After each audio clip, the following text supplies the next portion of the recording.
Hello ladies and gentlemen, and welcome to DeepSeededGeek episode 10. I have made it to 10 freaking episodes. This is awesome. Today we are tackling what has always been one of the biggest issues in the video game industry, the relationship between video game violence and real life. I don't think I should be smiling when I say that. Hold on, let's try that again. The relationship between...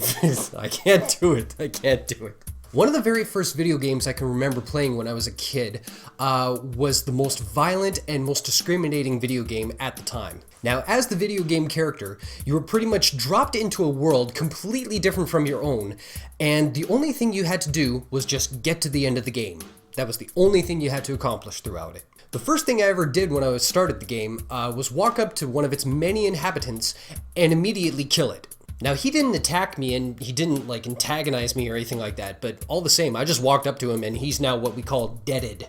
Now, within this video game world, almost everything you could touch was destructible, so the next thing I started to do was totally dismantle this entire world. It didn't matter if there was another character or an inhabitant kind of messing around with the world at the time, it'd go boom! As I continued to rain terror down on all sentient life within the game and burn the entire world to the ground, I discovered that I could gain special abilities through the consumption of drugs. As soon as you consumed them, you were treated to a psychedelic transformation that gave your character the abilities to destroy the world en masse. And hour after hour, this is all you continue to do. Just kill, kick, destroy, eat me, drink me. It was loads of fun. Now, the game in question had nothing in the title that would make it illicit in any sort of way. No Grand Theft Auto, no God or Gear of War, and no SWTOR military tagline to it or anything like that. The game was actually called Super Mario Brothers. Sure, most of the creatures that I killed were mushrooms and turtles. And yes, they were mostly stones and blocks that I was breaking with my head. And yes, the drugs I was consuming were colorful flowers and candy-like mushrooms. But the actions and intentions were still the same. So back in the day, when this game was at the height of its popularity, how much real-life violence was associated with that video game? But let's bring it to the present now. We have video games where you can kill animals and destroy entire societies to the point of genocide within a game like Angry Birds. You can become what is essentially an Old Testament god and create and decimate an entire world to your liking in the form of Minecraft. And even after all this time, you can still trip balls and go off and kill the most lovable looking creatures with up to 4 friends now in Super Mario Brothers. So how much real life violence is in direct correlation to those video games? But let's leave that for now. Let's focus now on some games that are under the gun right now for causing all this in the first place. A couple of the biggest franchises on the market today undoubtedly have to be Grand Theft Auto and Call of Duty. Now, the former is notorious for being able to drive around a city, run over any pedestrian you see, jump out of the car, and beat a prostitute to a bloody pulp. Now, the latter is almost a real-life simulation of a military engagement, except for all the big kabooms and really bad dialogue. Now, I've personally played Grand Theft Auto in the past, and I gotta tell you, I don't really care for it. It wasn't due to the violent nature of the game, it was more so that I wasn't invested in the characters they were trying to create in that series. Great game design, lots to do, so by no means is it a bad game. Just not my taste. But if I was on the outside looking in, watching myself playing the first hour or so of the game, I would just write it off as an anarchist's wet dream. I did probably every single horrific thing you can possibly do in that game within that first hour. I was... And probably the sickest part of the whole thing was that I was laughing the whole time I did it. Why was I laughing? Because it was ridiculous. It was chaos. It was over the top. It was the most unrealistic thing I had ever done in a video game up to that point. And after that first initial hour, I settled in and prepared myself to play through what the game developers wanted to do in the first place, which is give me a new piece of interactive storytelling. So with the games such as Grand Theft Auto, I think there's a knee-jerk reaction to it. People checking us out playing this only see what we as gamers initially do with a game.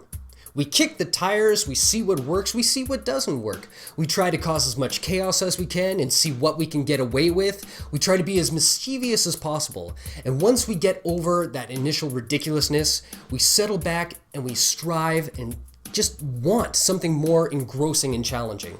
But most people won't catch that from just a passing glance. And I'll illustrate that point with this next game.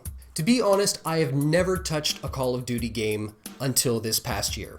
And the reason is very simple. I'm not a fan of the military, and I am very opposed to war.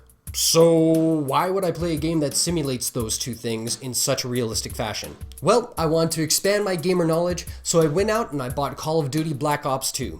And I settled down to play the game, see what all the fuss was about, and I was prepared to have every opinion I had about the game totally confirmed. To my surprise, I couldn't have been more wrong. The military aspect of the game was the furthest thing from my mind when I was playing it. While in a multiplayer match, there is no intention of war. There is no cause to rally behind. There's only the other guy with a different colored name above his head that you're supposed to play a game of tag with. And my experience with Call of Duty was filled with laughter.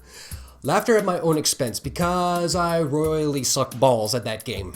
I'm that guy you'll see in every match where 12-year-olds will come up behind and shoot me in the back of the head and then proceed to teabag me just to show how big a noob I am. Now, I'm not avoiding the fact that there are some players out there who really do get over-emotional playing these types of games. If you search on YouTube, you can find many videos showing gamers just freaking the hell out over games like Call of Duty and World of Warcraft.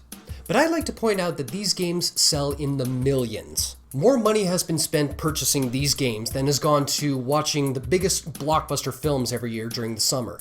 So with such a supposed violent, rage-inducing video game being exposed to so many people around the world, why oh why are there so few atrocities being associated with these video games?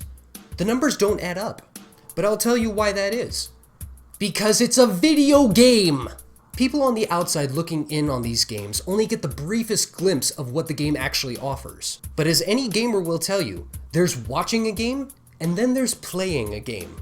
And those are two very distinct experiences. While I'm in a video game, I'm not thinking about how bloody or how violent it is, and I'm not thinking about the emotional ramifications of actually killing someone in a video game. I'm thinking my cheeks are hurting too much because I'm laughing too hard at the actual ridiculousness of the game or my own idiocy.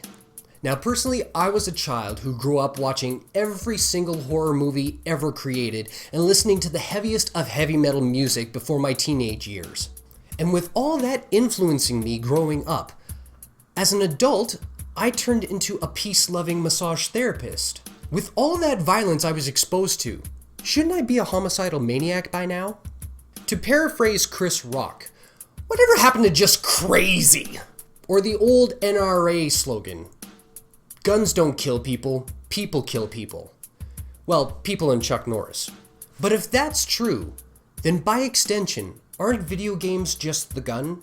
And if you take away the video games, the gun, and the killing and horror and violence still happens, who's to blame then?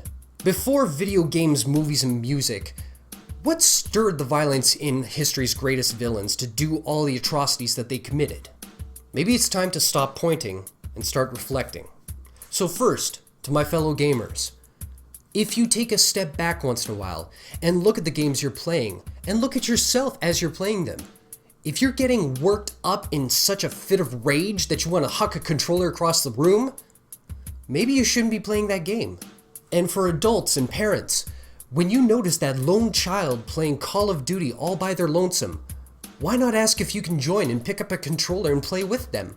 And the most basic thing for parents, if you don't think your child should be playing video games that are violent, don't buy them. That's why there is a very, very strict rating system on all games nowadays. If you see a big letter M on a box for a video game, it means move along, parents, not for your purchase. And I'd like to point out that all the employees at the game stores that I've been to over the years, they aggressively inform their consumers about the products they are buying. We're all well informed. You make the decision. And with that, I'd like to bring the discussion to a close on my end and open it up to all of you. I'd like to hear your thoughts, your opinions, your experiences with these games, and how the inherent violence has affected you. And with that, I want to thank you all for watching up to 10 episodes of Deep Seated Geek with me. It has been so much fun, and I'm looking forward to so much more for you guys. So if you like this content and you want to see more videos, I release them every Monday and Friday. You can hit subscribe to be updated every time they come out. You can like this video to let me know that you want more of this content. You can share this video with all your friends and family on Facebook and the like, and leave comments in the section below to hear your opinions and thoughts. And with that, we'll see you next time on Deep Seated Geek. Take care.